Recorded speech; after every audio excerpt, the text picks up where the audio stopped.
Coucou, c'est Sarah. Bienvenue dans mon Real Talk.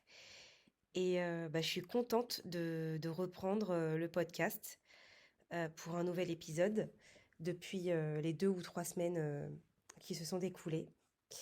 Aujourd'hui, je voulais faire un podcast sur ce qui m'est arrivé la semaine dernière.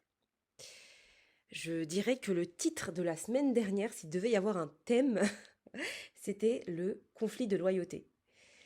Et en fait, j'avais envie de faire un point dessus parce que c'est quelque chose qui m'a toujours tiraillée et je pense que ça peut parler à beaucoup de personnes. Alors déjà, qu'est-ce que c'est que le conflit de loyauté et qu'est-ce qu'on ne voit pas dedans? Pour moi, le conflit de loyauté, c'est un piège qu'on ne voit presque jamais. Tu ne vois pas arriver le conflit de loyauté et prendre du recul dessus, c'est difficile parce que c'est vraiment pervers. On va pas se réveiller un matin en fait en se disant aujourd'hui je vais abandonner mes valeurs. Donc c'est pour ça que je dis que c'est pervers en fait. Euh, Ça fonctionne jamais comme ça, de se dire bah aujourd'hui je vais abandonner mes valeurs, c'est bon, je vais céder à un conflit de loyauté. En fait, le conflit de loyauté, ça commence toujours avec quelque chose de beau, de très beau, avec une qualité, une empathie, avec une douceur, t'es patient avec les autres, t'es empathique. Tu comprends les autres, tu comprends leurs problèmes. Et c'est là que les trois petits points arrivent. Euh, c'est que nos qualités deviennent parfois la porte d'entrée de nos plus grands déséquilibres. Et en fait, ça, c'est hyper essentiel de le savoir et de le comprendre en soi. Parce que quand tu comprendras les qualités que tu as, ta générosité, ton empathie, ton écoute des autres, il faut toujours que tu aies en tête que tes qualités peuvent faire entrer un déséquilibre. Euh, En fait, quand tes qualités elles ne sont plus équilibrées, elles deviennent tes faiblesses. Je vais donner des exemples. Être généreux, c'est magnifique. Mais une générosité sans discernement, ça devient de l'épuisement. Être patient, c'est une qualité. Mais une patience sans limite, ça va devenir de la résignation. Être compréhensif, c'est précieux. Mais une compréhension sans cadre, ça peut devenir une forme d'injustice. Et c'est là que le conflit de loyauté, il apparaît. Il ne nous demande pas en fait, est-ce que tu veux être une bonne ou une mauvaise personne? Il nous demande quelle valeur vas-tu protéger aujourd'hui? Parce qu'il y a deux valeurs qui se battent, la compassion et la justice. Et les deux sont bonnes en fait, mais c'est précisément pour ça que c'est si difficile de trouver le juste milieu. Alors, pourquoi on ne le voit pas venir ce conflit de loyauté? Parce qu'il arrive par petites touches. On commence simplement par comprendre la personne qui est en face de nous. Puis on excuse. Puis on reporte une décision. Puis on évite une discussion. Puis on minimise. Puis on porte une responsabilité qui n'est plus la nôtre en fait. Et un jour, on réalise qu'on ne protège plus personne. On protège une situation qui n'est plus juste. Le piège, il est archi subtil. Parce qu'en fait, notre cerveau, il nous raconte une histoire. Il nous dit, si je fais ce qui est juste, je vais faire souffrir quelqu'un. Et là, une deuxième croyance arrive. Une bonne personne ne fait pas souffrir les autres. Et cette croyance mérite qu'on s'y arrête en fait. Parce qu'elle est fausse. Une bonne personne ne cherche pas à faire souffrir. Oui, certes, mais parfois, faire ce qui est juste entraîne une souffrance et c'est comme ça. Et ce n'est pas la même chose en fait. Il y a une différence immense entre être la cause d'une injustice et être le messager d'une conséquence. J'espère vraiment que les choses sont claires. Je fais un petit aparté parce que j'ai pas envie de raconter ce qui s'est passé la semaine dernière. J'ai pas forcément envie de rentrer dans les détails parce que ça reste ma vie privée. Mais en fait, ce que je dis ici, c'est vraiment ce que j'ai analysé et ce qui me permet en fait, ce qui m'a permis de déconstruire les choses de petit à petit et de grandir de cette situation. Et en fait, là, ce que je veux expliquer, c'est que certaines personnes sont plus vulnérables que d'autres. Et encore, franchement, on a tous nos points de vulnérabilité. C'est pas parce qu'on est plus faible que d'autres dans certains domaines, hein, mais c'est parce qu'on a certaines tendances et c'est comme ça, de par notre éducation, de par notre pragmatique, voilà. Et ça, en fait, ce qui est essentiel, c'est juste de se connaître, parce qu'on a tous nos axes de vulnérabilité. On parle souvent de connaissance de soi, comme si c'était une activité agréable. Mais en fait, se connaître, c'est découvrir des endroits où notre propre personnalité va nous piéger. Par exemple, certaines personnes ont un immense besoin d'être perçues comme gentilles et d'autres ne supportent pas le conflit. D'autres encore ont grandi dans des familles où l'amour dépendait de leur capacité à maintenir la paix. Certaines personnes vont devenir hyper responsables, d'autres vont devenir des sauveteuses. Certaines personnes vont absorber les émotions des autres comme des éponges. Et lorsqu'on connaît ces tendances-là, on repère beaucoup plus vite en nous le moment où on commence à prendre le volant. Donc aujourd'hui, je sais que j'ai cette tendance-là. Lorsque quelqu'un souffre, une partie de moi veut immédiatement comprendre, puis aider, puis protéger. Et si je ne fais pas attention à ça, je peux commencer à porter quelque chose qui ne m'appartient plus. Et le problème n'est pas cette qualité. Le problème, c'est de ne pas savoir quand m'arrêter. Et c'est exactement ce à quoi j'ai fait face la semaine dernière. Et je crois que c'est non, je dirais pas que c'est l'une des premières fois, mais c'est l'une des rares fois où j'ai su me dire attends, Sarah, là le schéma le répète pas. Et j'ai su arrêter, je pense, au moment où, voilà, enfin en tout cas c'est très objectif, c'est très subjectif ce que je dis, mais où j'ai pu éviter une catastrophe, on va dire. Ouh, parce que je vais reprendre le fil. En fait, comprendre quelqu'un, ce n'est pas porter son fardeau. C'est probablement la plus grande leçon que j'ai apprise cette semaine. Franchement, comprendre quelqu'un, ça n'efface pas les conséquences de ses actes. Je peux comprendre qu'une personne traverse une période difficile. Je peux avoir énormément de compassion pour cette personne. Je peux sincèrement espérer qu'elle s'en sorte.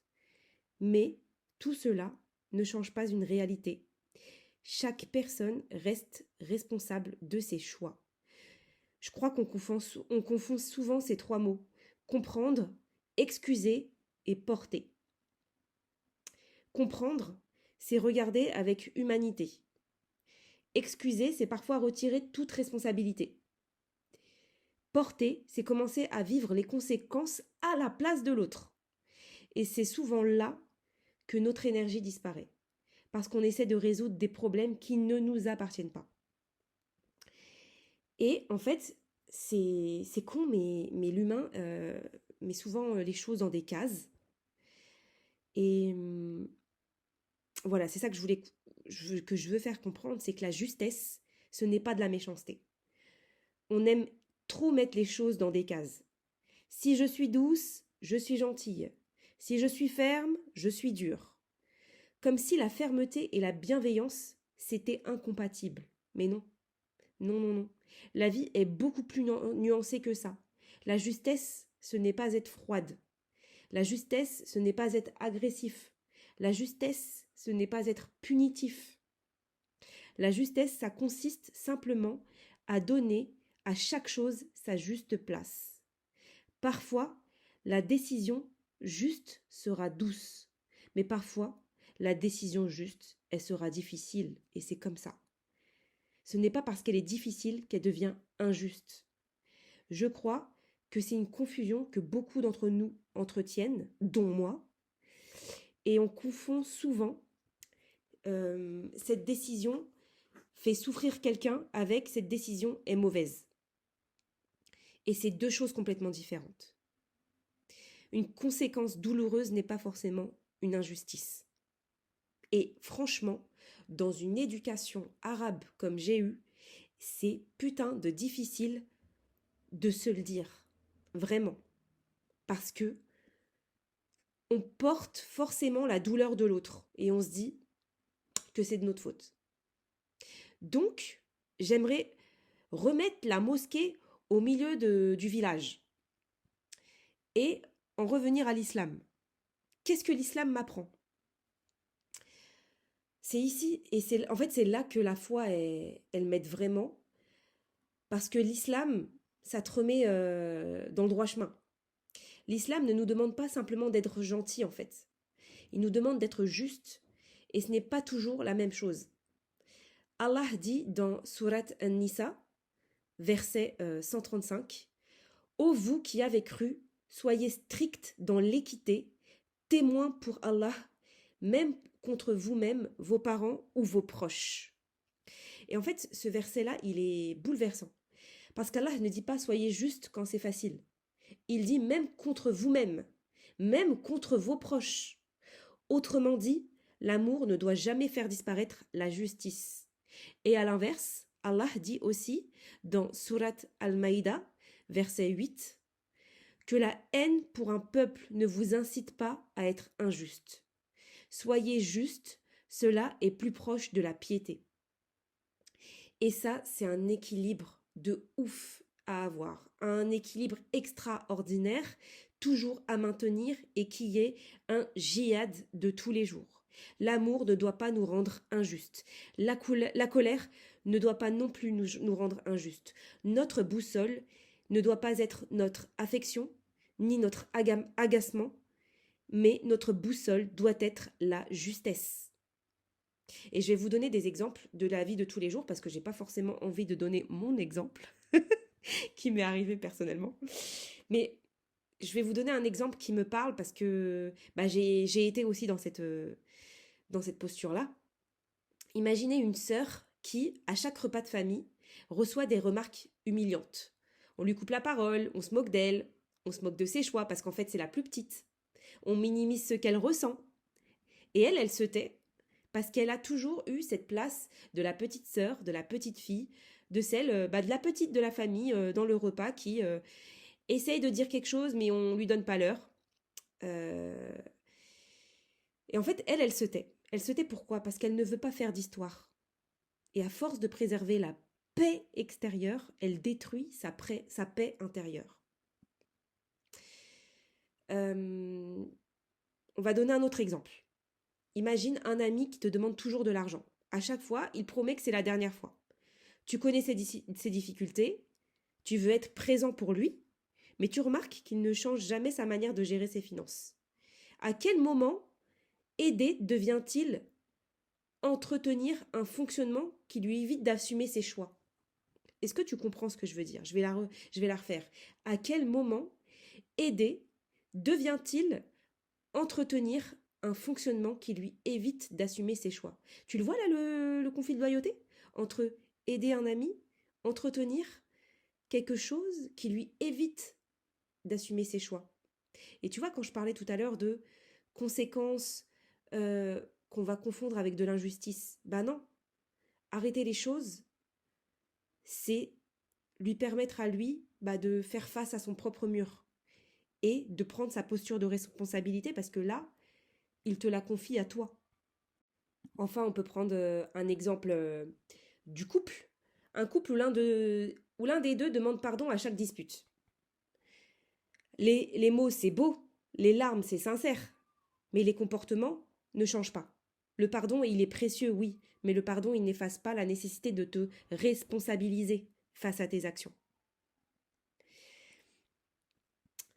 Je voulais faire un aparté sur le triangle de Karpman En fait, ce triangle-là, je l'ai vu en long, en large, en travers. Et en fait, tu vas toujours rencontrer des gens qui sont dans cette dynamique. Et des fois, tu le vois à des milliers de kilomètres, le triangle. Et le triangle, il apparaît comme ça, là, comme un warning rouge du code de la route. Tu le vois, il te fait des feux. Et toi, tu es là, tu es en mode non, mais tranquille, etc. Et des fois, le triangle, il est un peu transparent. Et tu sens qu'il y a un truc qui tiraille parce que tu es familier avec ce triangle-là. Et hamdoulilah, des fois, tu arrives à ne pas rentrer dedans. Mais des fois, tu es tiraillé. Je vais essayer de reparler de ce triangle parce que peut-être que tu sais pas ce que ça veut, enfin, de quoi je parle. Mais en fait, je voulais parler du fait que ce triangle-là, moi, je l'ai vu et je suis pas rentrée dedans. Mais je voulais t'expliquer que j'ai quand même eu mal, sans forcément retomber dedans. Ok, on va expliquer ce triangle de Karpman parce que ça se trouve, tu te dis, je sais même pas ce qu'elle me raconte. Donc en fait, il y a un modèle de psychologie qui éclaire vachement, qui s'appelle le triangle dramatique de Karpman. Il va décrire 3 rôles dans lesquels on peut glisser, souvent sans s'en rendre compte. Il y a la victime qui va te dire tout m'arrive, je n'ai aucun pouvoir, moi j'ai toujours des merdes qui m'arrivent, gna gna gna gna gna. Il y a le persécuteur qui va toujours dire bah, c'est de ta faute, je vais te punir, etc. Enfin, vraiment, c'est le persécuteur. Et il y a le sauveur qui va vouloir réparer à la place de l'autre. Et le piège, c'est que ces 3 rôles, ils vont tourner. Le sauveur peut finir épuisé et va se sentir victime. La victime peut devenir accusatrice et donc le persécuteur peut ensuite vouloir sauver. Donc chacun change de place, mais le jeu continue. Et ce qui est intéressant, c'est que cette semaine, moi, je suis pas retombée dans ce triangle. Je l'ai vu à 10 km la victimisation de la personne. Avant, j'aurais probablement pris le rôle de sauveur. J'aurais voulu absorber le problème, trouver la solution qui évite toute souffrance, porter une partie des conséquences. Mais cette fois, je ne l'ai pas fait. J'ai essayé de rester à ma place. Et ben, je vous jure, j'ai quand même eu mal. C'est important de le dire en fait. C'est que, en fait, on taffe sur nous, on voit les choses, mais oui, on a quand même ces voix à l'intérieur de nous en fait. On imagine souvent que quand on évolue, on ne va plus ressentir les choses, bah c'est pas vrai. On pense que grandir, c'est comme si on devenait imperméable. Bah non, moi je crois pas ça. Et je crois que grandir, c'est continuer à ressentir les choses, mais sans laisser tes émotions décider à ta place. La culpabilité, elle est toujours là. Le tiraillement, il est toujours là. L'envie de revenir en arrière, il était là. Mais la différence, c'est que je ne leur ai pas donné le volant. Et ça, c'est une nuance essentielle. Donc, j'ai pris ma décision. Et ma décision orientée justice, justesse. Et là, j'ai eu ma deuxième épreuve. Je crois même que c'était le plus difficile. Parce que le plus difficile, c'est pas toujours de prendre la bonne décision. Le plus difficile, je crois, c'est ce qui s'est passé après. Cette petite voix qui ressasse. Et si t'avais été trop dur, tu aurais pu peut-être attendre, tu aurais pu faire autrement. Cette voix peut nous voler des heures, des jours, parfois des semaines d'énergie. Elle te pompe ton énergie. Et à un moment, il faut être ferme avec elle. Il faut être ferme avec cette voix qui est en toi et il faut être strict avec ton énergie. Il ne faut pas être dans le déni, pas en faisant semblant de ne rien ressentir, mais en lui disant « C'est bon, j'ai réfléchi, j'ai agi selon ma conscience, j'ai fait de mon mieux, maintenant je refuse de nourrir cette rumination. » Parce que notre énergie, c'est notre propre responsabilité. On parlait tout à l'heure de donner la responsabilité aux autres et de ne pas rentrer justement dans le triangle de Karpman. Et bien là, dans cette deuxième étape, c'est ça. L'entretien de ton énergie, c'est ta responsabilité. Si une situation nous a déjà beaucoup coûté en prenant cette décision, continuer à l'alimenter mentalement, c'est parfois payer 2 fois. Alors non, je refuse de payer 2 fois et d'entretenir ce dialogue mental. Et là, je voulais faire un aparté sur ce que cette situation elle a révélé en moi, en fait. En réfléchissant, j'ai compris quelque chose. Mon problème n'était pas seulement de vouloir plaire à la personne, c'était plus subtil que ça. J'avais peur d'être la personne qui ferait du mal. Comme si la décision passait par moi, comme si j'étais responsable de la souffrance de l'autre. Mais j'ai réalisé une distinction fondamentale. Je ne suis pas responsable des conséquences des actes d'une autre personne.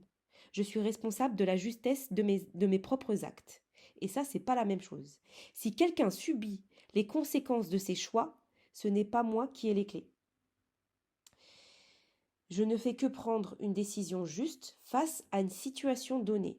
Et cette différence, elle m'a énormément apaisée parce qu'elle me rappelle que la compassion ne consiste pas à empêcher toute douleur en fait.